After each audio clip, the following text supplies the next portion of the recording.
Bismillahirrahmanirrahim. Alhamdulillahirabbil alamin wassalatu wassalamu ala asyrafil anbiya'i wal mursalin wa ala alihi wa sahbihi ajma'in. Subhanaka la ilma lana illa ma 'allamtana innaka antal alimul hakim. Rabbi shrah li sadri wa yassir li amri wahlul 'uqdatam min lisani yafqahu qawli. Amma ba'd.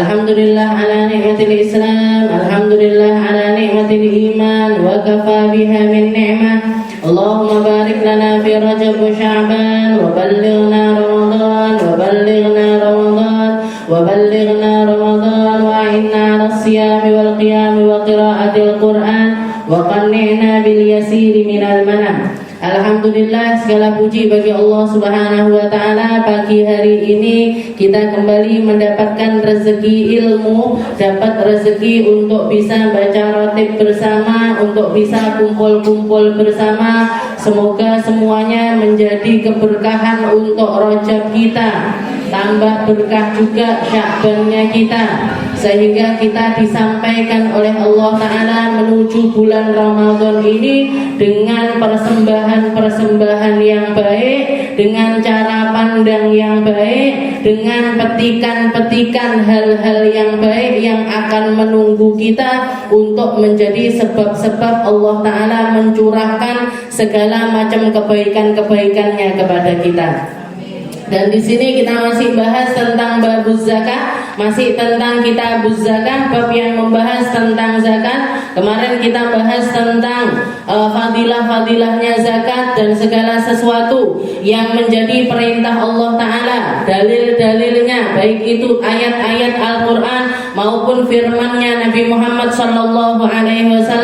Sebagaimana yang Nabi Muhammad katakan, hasinu amwalakum biz zakah wadawu mardakum bis sadaqah wastaqbilu amwajal bala bid-du'a wat tadarrur. Nabi kita Nabi Muhammad SAW mengatakan, jagalah harta kalian dengan zakat. Jagalah harta kalian dengan zakat. Jadi salah satu perkara yang Allah Subhanahu wa taala tampakkan efeknya di dunia sebelum di akhirat itu adalah dampak dari zakat. Orang kalau berzakat hartanya akan dijaga oleh Allah Ta'ala, sedangkan yang tidak zakat mesti bakalan dikeluarkan oleh Allah Ta'ala dengan cara apapun.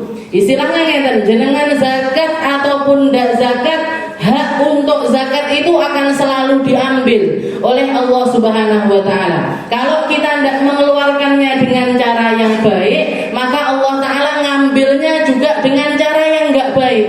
Ketika kita enggak membayarkannya dengan benar, Allah Ta'ala juga akan mengambilnya dengan cara yang tidak benar. Entah itu lewat musibah, entah itu lewat sakit, entah itu lewat segala macam hal yang enggak enak. Makanya ketimbang kita itu diambil hak zakat, ya, karena zakat ini kotoran, ya, kotoran. Sama kayak jenengan kalau makan, minum, terus nggak bisa pipis, nggak bisa BAB, kira-kira tetap bakalan keluar napa mboten? Panggah golek dalane, Bu. Nggih, meskipun kita sembelit susah BAB, susah untuk keluar ini kotoran, nggih, kalau misalkan kita tidak mengeluarkannya secara normal, maka nanti dokter yang nindak, kene tak blereke ususe, kene tak blereke wetenge, sini tak ambil kotoran-kotoran yang akan mengganggu kinerja dari seluruh anggota tubuh yang lainnya. Maka ketimbang kita diperlakukan yang seperti itu oleh Allah Ta'ala, maka lebih baik kita ngikuti aturannya Allah. Ya sholat, ya zakat. Ya sholat, ya mengeluarkan zakat dengan cara yang benar. Hasinu amwalakum. Jadi ada banyak perkara yang selalu efeknya itu Allah Ta'ala kedepankan. Istilahnya balasannya itu mesti kelihatan. Salah satunya adalah zakat ini tadi. Kalau kaitannya dengan harta, kaitannya khusus tentang harta, ini mau tidak mau kalau kita tidak bayar zakat bakalan diambil sama Allah Ta'ala. Begitu juga dengan birrul walidain, bakti sama orang tua. Bakti sama orang tua ini kalau kita tidak melakukannya ketika di dunia, ketika di dunia, istilahnya di dunia kita sama orang tua kita nggak baik, nanti di masa tua kita, anak-anak kita juga tidak akan mungkin bisa baik kepada kita.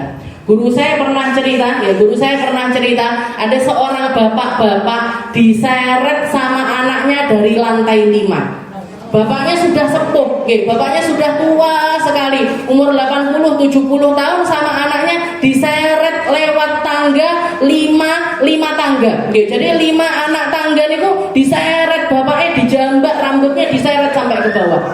Begitu nyampe bawah, kata-kata yang keluar dari lisan bapaknya ini, teruskan sampai ke tiang listrik yang ada di depan sana. Karena aku dulu di masa mudaku juga pernah nyeret bapakku dari lantai 5 sampai bawah, dan berhentinya di depan tiang tersebut. Seret aku sampai ke sana. Karena dulu abah, jadi istilahnya gini, apa yang dilakukan oleh orang tua itu ternyata dulu masa mudanya dia memperlakukan bapaknya semacam itu. Sekarang dibales sama anaknya. Dibales sama anaknya dengan cara yang sama. Jadi birrul walidain, bakti sama orang tua. Kita kalau berbakti sama orang tua di dunia akan ditampakkan keberkahannya. Entah lewat apapun, entah lewat anak-anak yang bakalan menyenangkan dia. Kalau kita nyenengin orang tua kita akan disenangkan sama anak-anak kita. Kalau kita ngerawat orang tua kita akan dirawat sama anak-anak kita. Kalau kita ngopeni orang tua kita yang akan diopeni sama anak-anak kita. Karena kita nggak ngerti nanti ketika masa tua ini kita bagaimana, ini nggak ngerti. Gitu. Ada yang enak, umur 75 tahun, ujuk-ujuk hilang ini nggak hilang, celing matan botan. Maksudnya meninggal aja, nggak pakai sakit lama, nggak pakai ini dan lain sebagainya. Kita nggak bisa minta, ya Allah, aku aja loro suwi-suwi pas tuwek, nggak bisa. Nggak bisa, semuanya terserah kepada Allah Ta'ala. Makanya Nabi Muhammad SAW mengatakan birru aba'akum tabirrukum abna'ukum. Kalau kalian berbaktilah kalian sama orang tua, karena baktinya kalian sama orang tua itu akan menjadi karma baik juga bagimu. Kamu akan balik dibaikin sama anak-anakmu. Tapi kalau enggak, makanya hal-hal yang kaitannya sama bakti sama orang tua ini mesti efeknya itu kelihatan ketika di dunia sebelum nanti di akhirat. Karena itu termasuk pahala yang yu'ajjal, pahala yang didahulukan oleh Allah Ta'ala dampaknya di dunia. Kalau masalah dosa, dosa juga ada. Dosa yang sama Allah Ta'ala tampakkan di dunia sebelum di akhirat itu ada. Nopo? Zina. Orang kalau pernah berzina, orang kalau pernah menjajakan dirinya atau melakukan perkara-perkara yang dimurkai oleh Allah Ta'ala yang babnya itu zina, di dunia mesti ditampakkan. Kalau dia sudah taubat, kalau dia sudah minta maaf, istilahnya benar-benar taubat kepada Allah Ta'ala, nanti pengguguran dosanya itu diperlihatkan sama Allah Ta'ala. Entah lewat sakit beberapa saat yang akan menggugurkan dosanya dia, atau lewat perkara-perkara yang musibah-musibah yang istilahnya yang dia itu akan, karena kalau zina ini di dunia ditampakkan, di akhirat juga ditampakkan, Bu. Kalau pernah berzina, sampai dikatakan guru saya menceritakan orang-orang yang di dunia pernah berzina, setelah itu bertobat dan benar-benar mengakui dosanya, tidak ulangi lagi apa yang dia lakukan, ini masuknya ke dalam surga pun beda sama yang lainnya. Apa itu? Ketika mereka masuk ke dalam surga, mukanya ini nunduk, kepalanya ini nunduk, sehingga semua penduduk surga tahu persis, oh ini biar tahu zina. Oh ini orang dulu pernah melakukan zina. Na'udzubillahi min dzalik. Makanya diupeni anak-anaknya, apa yang mereka lihat, apa yang mereka tonton, siapa teman-temannya mereka, siapa pergaulannya mereka, bagaimana mereka itu di sekolah, bagaimana mereka itu di luar rumah. Karena banyak orang-orang yang istilahnya bapak ibu api, ahli majelis, ahli wirid, ahli zikir dan lain sebagainya, tahu-taunya anaknya itu, Buya Yahya pernah cerita, salah satu jamaahnya beliau curhat setelah pulang dari umroh, bapak ibunya umroh bareng sama Buya Yahya, Buya Yahya Cirebon iku Al-Balja. Begitu pulang umroh nangis kedua orang tuanya ini nangis. Kenapa Pak? Kenapa Bu? Anak saya hamil, Buya. Anak saya perempuan hamil. Kapan kejadiannya kok sampai dia itu bisa berzina? Waktu kita umroh. bapak ibu umroh, anak enggak kopen di rumah sampai melakukan perzinahan di rumahnya sendiri. Na'udzubillah min dzalik. Negara rusak, Bu. Zamannya zaman rusak. Kalau kita tidak setreng sama anak-anak, kalau kita tidak setreng sama pergaulannya mereka, entah apa yang mereka tonton, entah apa yang mereka lakukan yang di luar sepengetahuannya kita. Yang kita nggak ngerti, koyok neng omah koyok api-api, koyok dan lain sebagainya, tahu-tahu jujuk ngetang. Lek ada ono sing lanang jujuk ngetangi anake wong. Alhamdulillah. Na'udzubillah min dzalik. Jadi itu yang namanya zakat. Hasinu amwalakum bizakah. Katanya Nabi, jagalah harta kalian ini dengan zakat. Wadawu amradakum bisadaqah. Dan obatilah orang-orang yang sakit di antara kalian itu dengan sedekah. Cuman satu sakit yang tidak akan bisa diobati dengan sedekah itu cuma satu macam. Apa itu? Mati. Orang kalau misalkan penyakit atau sesuatu yang akan tertimpa sama dia ini adalah kematian, mau kita sedekah berapapun ya tidak ngaruh. Tapi selama itu di bawahnya kematian, istilahnya sakit yang diderita ini masih di bawahnya kematian, maka katanya Nabi, cari obat itu lewat sedekah, cari obat itu lewat menyenangkan orang, cari obat itu lewat mengeluarkan harta kalian sambil diniati, ya Allah, moga-moga aku dimarekne, ya Allah, moga-moga saya itu dikasih kesembuhan, ya Allah, bersihkan saya dohir dan juga batin, ya Allah, kasih saya kesehatan dohir dan juga batin. Da'u amradakum bisadaqah wastaqbilu abwajal bila biddu'a wat tadarru. Setelah itu katanya Nabi, datang istilahnya sambutlah yang namanya amwajul bala, gelombang-gelombang bala ini dengan doa dan juga tadarru. Warada ma halaka malun fi barrin aw bahrin illa biman izzakah. Allah Subhanahu wa taala mengatakan di dalam Al-Qur'an, walladzina yaknizuna adh-dhahaba wal fiddata wa la yunfiqunaha fi sabilillah fabashshirhum bi'adzabin alim. Katanya Allah taala mengatakan, barang siapa yang selama hidupnya itu nimbun harta, nimbun entah itu emas ataupun perak dan yang semisalnya, dan dia memilih untuk tidak meninfakkannya di jalannya Allah Ta'ala, fabashshirhum bi'adzabin alim. Silahkan kasih kabar gembira bahwasanya mereka itu pasti akan mendapatkan azab yang pedih dari Allah Subhanahu wa Ta'ala. Sebagian ulama menafsirkan yang dimaksud la yunfiquna fi sabilillah, yang tidak menginfakkan di jalan Allah Ta'ala ini mereka-mereka yang tidak zakat. Di dalam yang riwayat yang lain, para sahabat mengatakan orang yang tidak bayar zakat nanti ketika di neraka, hartanya dia yang tidak dizakati ini akan didatangkan oleh Allah Ta'ala, dirupakan emas dan juga perak menjadi benda-benda yang panas, jadi semacam setrikaan seperti itu yang akan menyetrika dahi mereka, yang karena dahinya dikasih hartanya sendiri itu tadi mendidih seluruh kepalanya sehingga semua yang ada di kepala ini keluar, istilahnya leleh dan keluar lewat mulut-mulut mereka. Begitu juga yang ada di badannya ditempelkan di punggung-punggung mereka. Dari punggung tersebut seluruh anggota tubuhnya yang dalam-dalam ini meleleh semuanya, keluar dari kemaluannya. Keluar dari kemaluannya. Nanti dibalik nih lagi, gitu lagi. Dibalik nih lagi, gitu lagi. Sampai kapan? Sampai entek. Sampai resik dari dosanya ndak bayar zakat ini. Kalau misalkan sekali, ya sekali. 2 kali, 2 kali. 3 kali. Zakat ini kan tahunan. Kita ketemu sama kita misalkan dikasih umur sama Allah Ta'ala 70 tahun misalkan.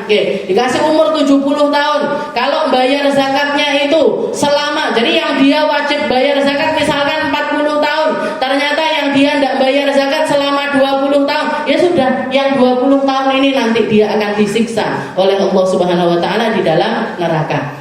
Misalkan nggak bayar zakatnya selama 10 tahun, ya 10 tahun ini nanti dia akan disiksa oleh Allah Subhanahu wa Ta'ala. Dan siapa di antara kita yang mampu, yang kuat, yang bakalan sabar sama panasnya api neraka? Jenengan yang kalau dicokot sama nyamuk nyamuk ae gatelen bingung ngolesi sama yang namanya minyak kayu putih, apa minyak telon, apa minyak-minyak kayak gitu. Nggih, jangan harap kita akan sabar dengan panasnya api neraka. Dicokot tak?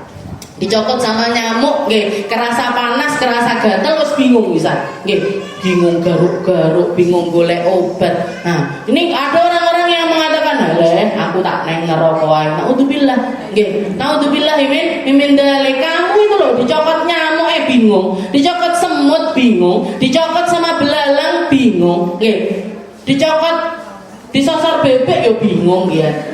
Kita yang seperti ini sama perkara-perkara kecil aja sudah bingung, apalagi nantang Allah Taala untuk dimasukkan ke dalam neraka. Naudzubillah min dzalik.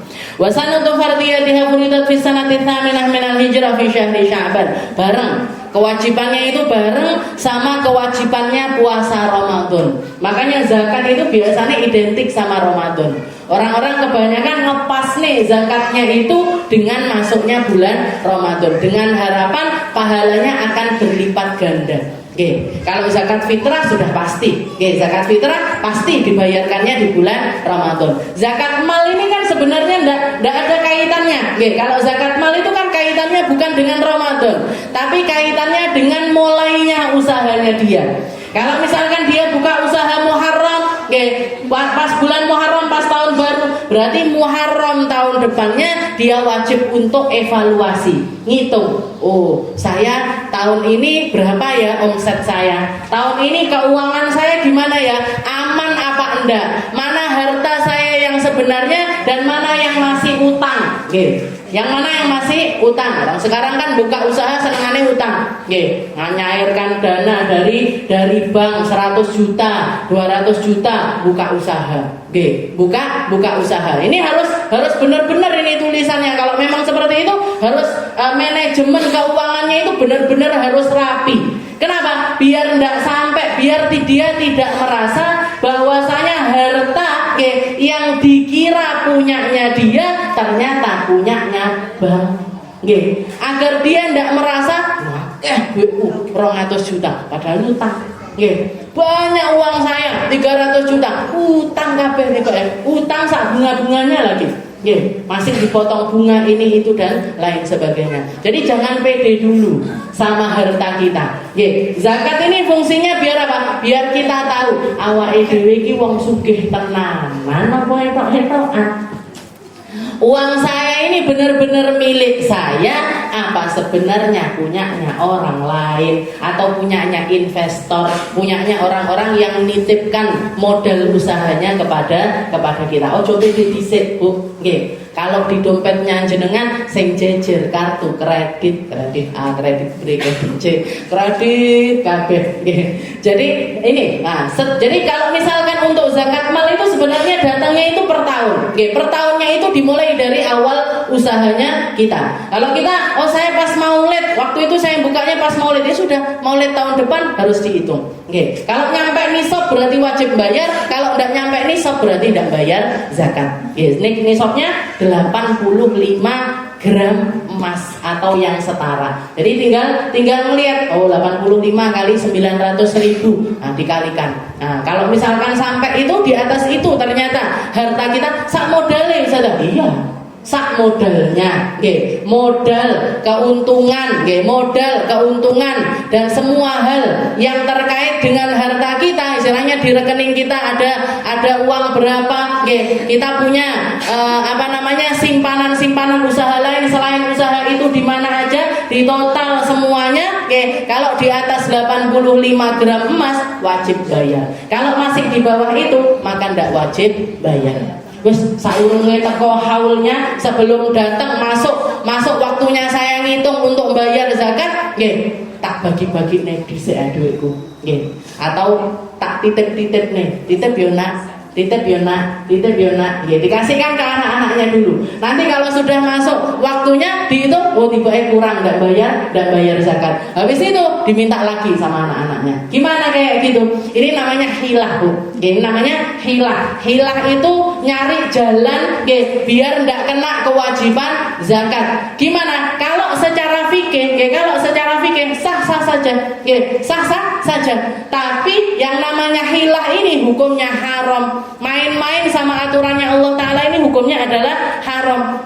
Makanya fikih, ilmu fikih kalau tidak dibarengi dengan ketakwaan di dalam diri seseorang, akhirnya jadi mempermainkan aturannya Allah. Jangan salahkan kalau nanti sama Allah Ta'ala di akhirat, kamu masuk surga apa enggak? Dilihat bayar zakat apa enggak? Enggak bayar karena enggak pernah nyampe nisab hartanya. Enggak pernah nyampe di atas 85 gram emas pembayaran zakatnya. Mlebu surga dilihat, oh memang enggak wajib bayar zakat. Mau masuk neraka karena dia melakukan hilah untuk tidak melakukan zakat tersebut. Sama Allah Ta'ala dimasukkan ke tong, habis itu masuk ke dalam neraka. Ini kan juga hilah. Dia harusnya tidak masuk neraka, sama Allah Ta'ala dimasukkan tong besar, habis itu dilemparkan ke neraka. Kan bukan kamu yang masuk neraka, tongnya yang masuk neraka, awakmu. Ini kalau Allah Ta'ala melakukan hilah kayak gitu bisa aja. Jadi hilah itu boleh. Jadi misalkan mau mendekati waktunya bayar zakat, terus tak tukokne tanah lah, tak bangun rumah lah, tak bikin, tak beli kendaraan yang saya pakai aja lah. Nah, harta-harta yang dipakai seperti itu kan nggak wajib zakat. Rumahnya jenengan nggak wajib zakat. Jenengan punya toko etalasenya nggak wajib zakat. Nggak wajib dihitung untuk dibayari zakatnya. Kendaraan yang dipakai, kendaraan motor, mobil yang dipakai loh, yang bukan diperjualbelikan. Kalau diperjualbelikan, wajib untuk dizakati. Tapi kalau yang dipakai sekedar dipakai, nggak wajib zakat. Nggak wajib zakat. Mendekati itu kok motor kabeh. Dino iki hari kedua ganti setiap harinya, silahkan. Lek gelem manasi bendino silahkan. Kalau mau ganti olinya setiap bulan silahkan. Karena pikirannya wong sugih biasanya aneh-aneh gitu.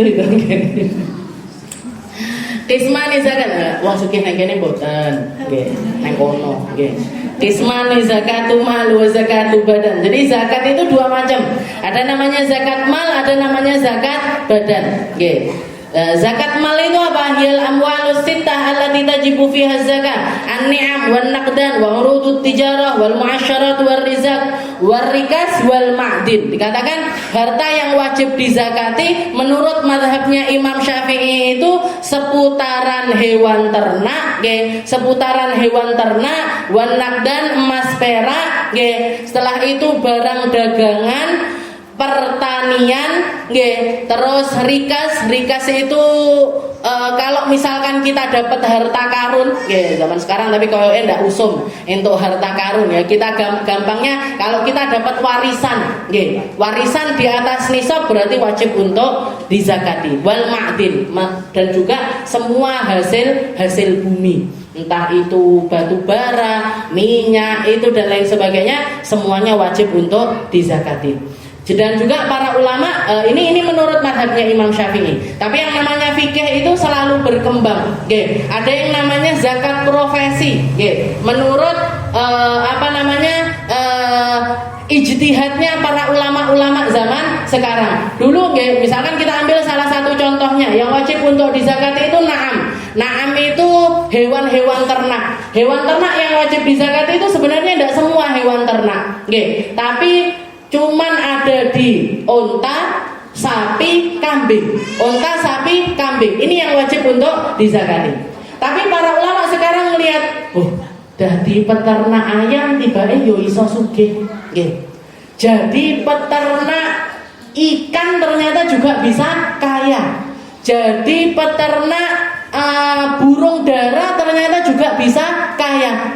Kalau misalkan ternyata dia itu memang jenisnya berbeda daripada apa yang diwajibkan oleh Nabi Muhammad, karena dulu di Madinah orang kalau ternak itu ya cuma sekitaran 3 hal ini tadi, onta, kambing, sama sapi, onta, kambing, sapi. Tapi ternyata setelah dilihat sekarang zaman tambah berkembang, peminatnya kelinci yo enek, gitu. Peminatnya ikan hias juga ada, peminatnya ikan lele juga ada, semua, dan itu semuanya berpotensi untuk bikin orang itu jadi orang kaya. Maka masa mereka tidak wajib wajib untuk zakat. Maka katanya para ulama sekarang ada yang namanya zakat profesi. Profesi apapun selama profesi itu halal, profesinya profesi halal. Lek profesi haram, bukan cuman wajib untuk zakat, bukan cuman istilahnya orang ini kalau profesi haram itu sebenarnya tidak wajib untuk zakat karena semua hartanya adalah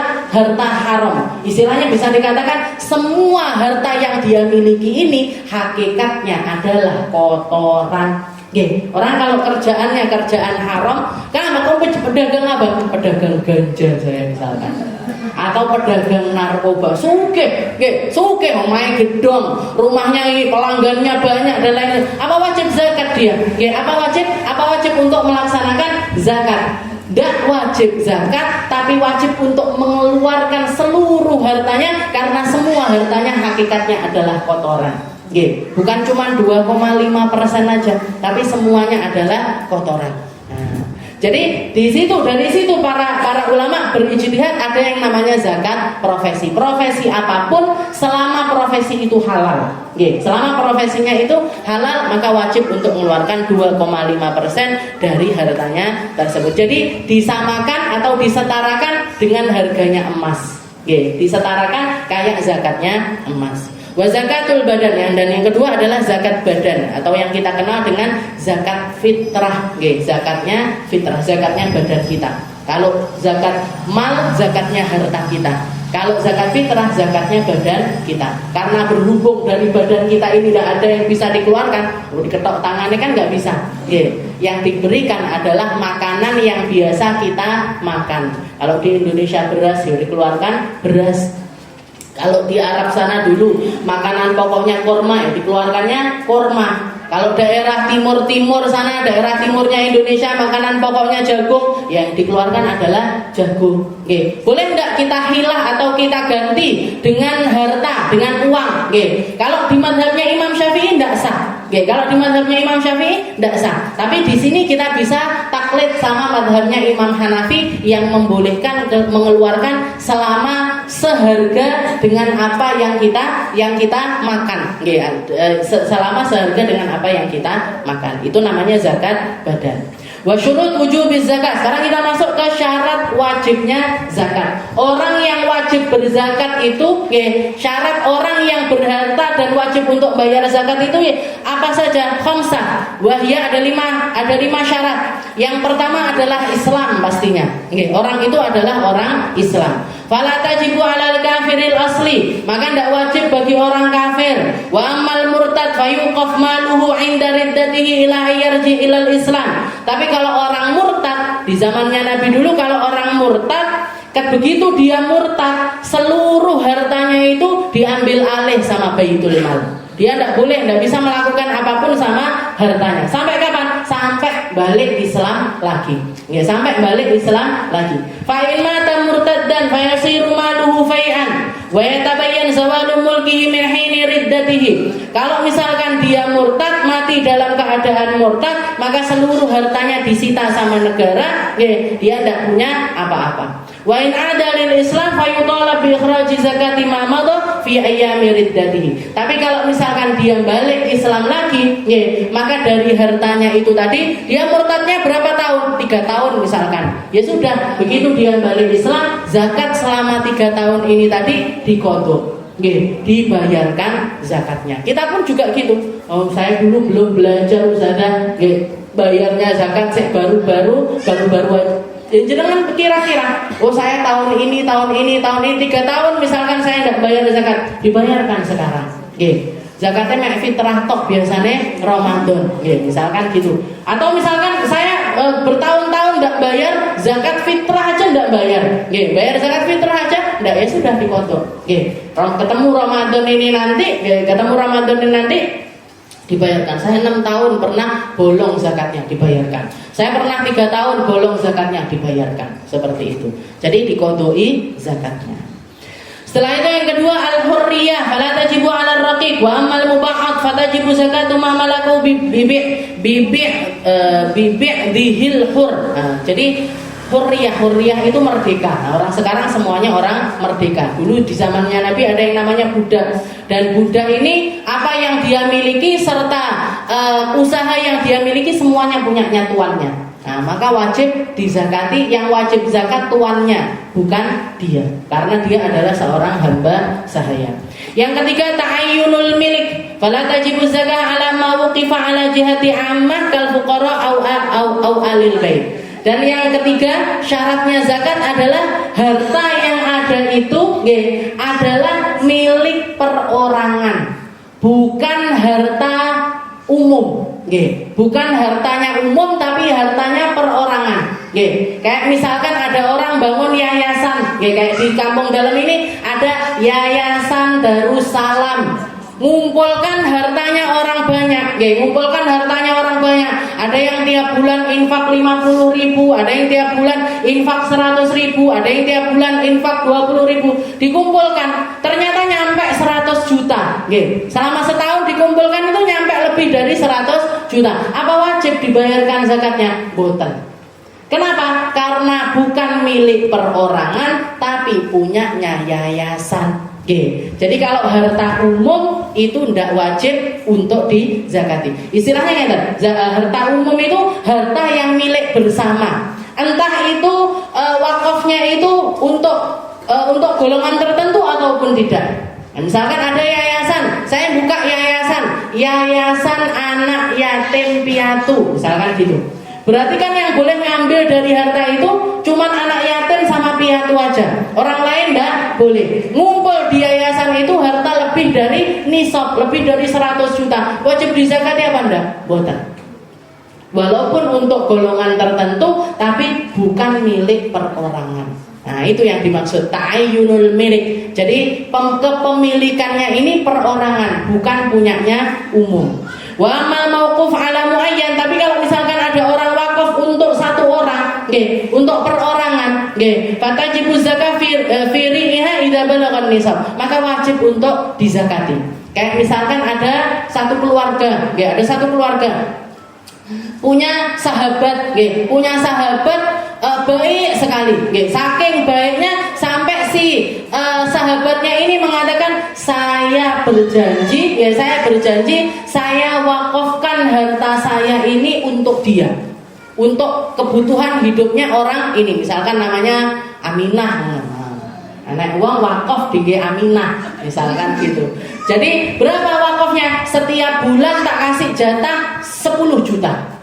Tak kasih uang sama orang ini, sama Aminah tak kasih 10 juta. Sebulan pertama, bulan kedua sampai 12 bulan. Berarti totalnya berapa? 120 juta. Nggak nyampe nisab napa mboten? Nyampe. Berarti gimana? Wajib dibayarkan zakatnya.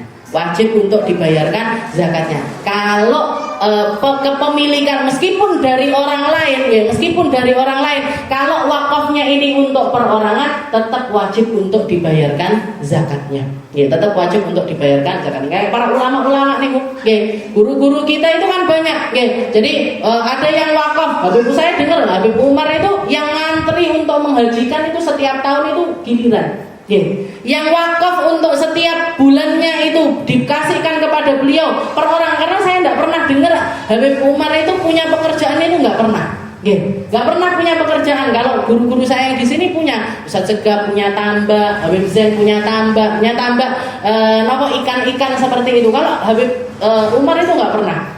Tapi mobilnya setiap bulan ganti. Mobilnya setiap bulan ganti. Bukan cuma mobil pribadinya, mobilnya sekolahan itu ada 10 mobil bentahun ganti. Dan yang ngantrikan untuk ganti ini jejer-jejer. Orang-orang berarti apa? Wakafnya untuk perorangan. Ini harus dihitung juga. Harus dihitung. Kalau nyampe nisab dibayarkan zakatnya, kalau tidak nyampe nisab tidak wajib untuk dibayarkan zakatnya. Oh, saya dapatnya per bulan sejuta.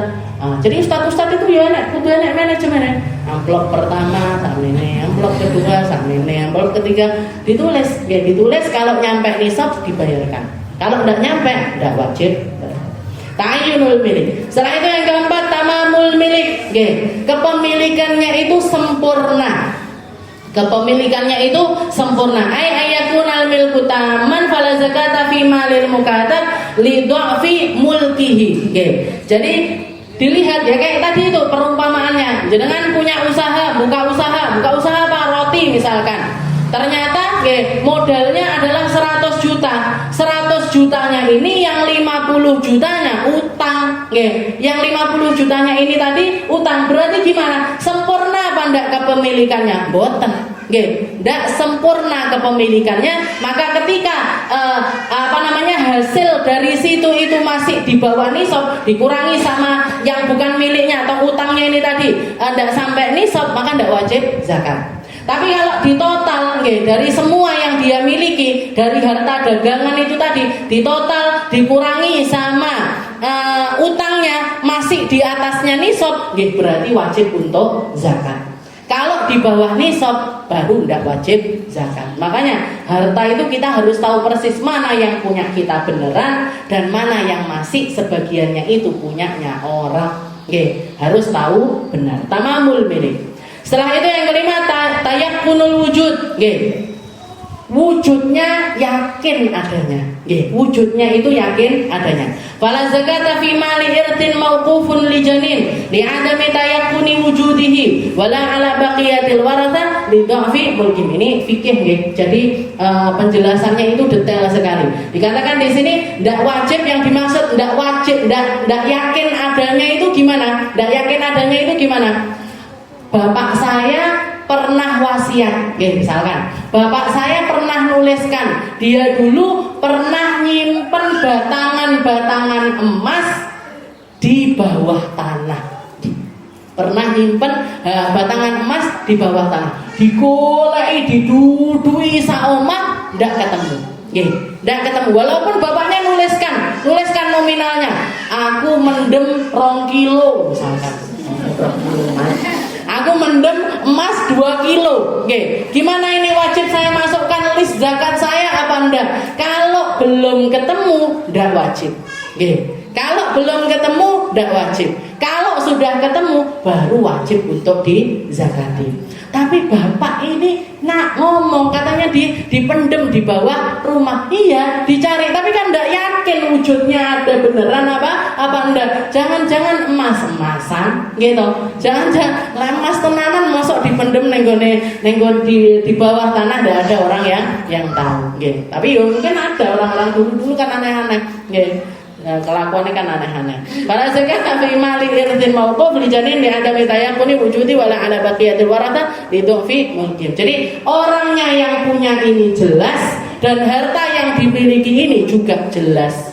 Yang hartanya jelas yang punya ini juga jelas. Memang ada orang yang punya ini tidak jelas, ada. Misalkan ada orang mengatakan, suami bilang sama istrinya yang baru hamil 1 bulan, nah, wis tak buka nih rekening 2 miliar. Misalkan jadi bapaknya bilang sama istrinya, sama bayi yang ada di dalam perut, nah, wis tak buka nih rekening isinya 2 miliar. Wajib zakat sama mboten anak ini tadi. Ndak jelas wong anake mbok lahir mbok ndak. Mbok lahir mbok ndak. Yang wajib zakat siapa? Ya orang tuanya yang wajib zakat. Jadi misalkan ada orang tua, kenapa kok dikasihkan? Yo biar disisihkan untuk istilahnya biar ndak kebayar zakatnya. Ndak bisa. Ini masih tetap jadi miliknya orang tuanya, bukan punyanya si anak bayi yang bahkan mungkin masih jadi sakmene.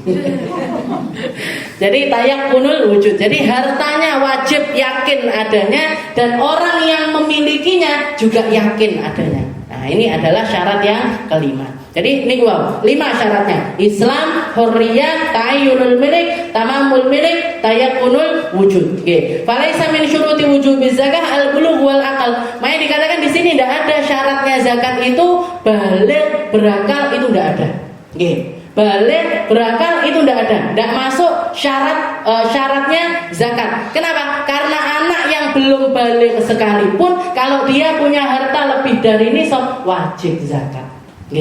Jadi anak kecil wajib zakat. Anak yang belum baligh, anak yang gila sekalipun atau orang gila sekalipun, ada orang gila kaya raya, bar nyalon jadi menteri ndak jadi gila. Nggih. Uangnya miliaran, nggih, uangnya miliaran. Gimana ini wajib zakat apa ndak wajib?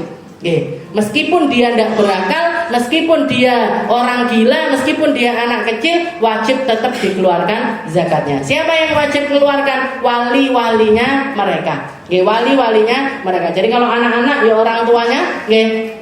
Kalau anak-anak orang tuanya misalkan anaknya ini dapat warisan dari kakeknya atau kakeknya ngasih hadiah harta, nggih, harta banyak di atasnya nisab dikasih 100 juta, wajib dikeluarkan zakatnya. Yang mengeluarkan bapaknya, nggih, yang mengeluarkan bapak ibunya.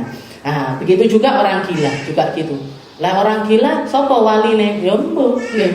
Kalau orang gila itu punya orang tua ya orang tuanya. Kalau orang tuanya sudah nggak ada ya saudara-saudaranya. Kalau saudara nggak ada dia punya anak-anak yang sudah balik. Berarti anak-anaknya ini yang jadi walinya.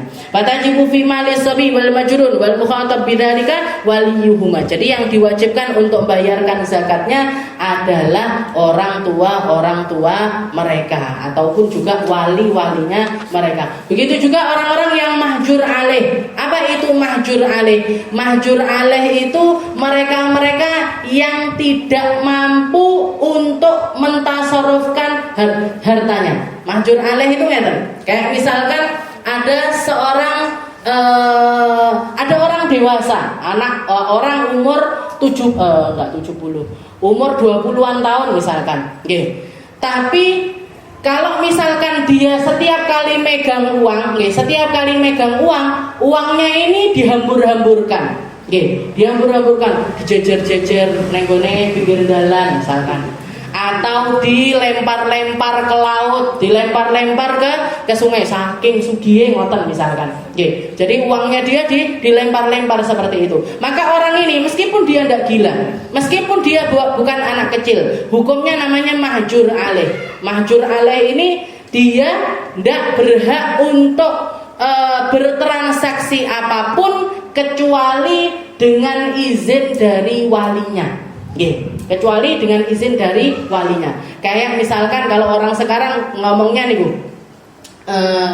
penyakit yang sukanya nyolongan, napa niku? Klepto. Ada orang punya uang, dia punya uang tapi senangannya nyolong.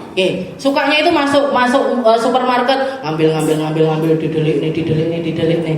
Nah, orang-orang semacam ini tidak boleh megang uang. Nggak boleh punya rekening, nggak boleh buka rekening, itu nggak boleh.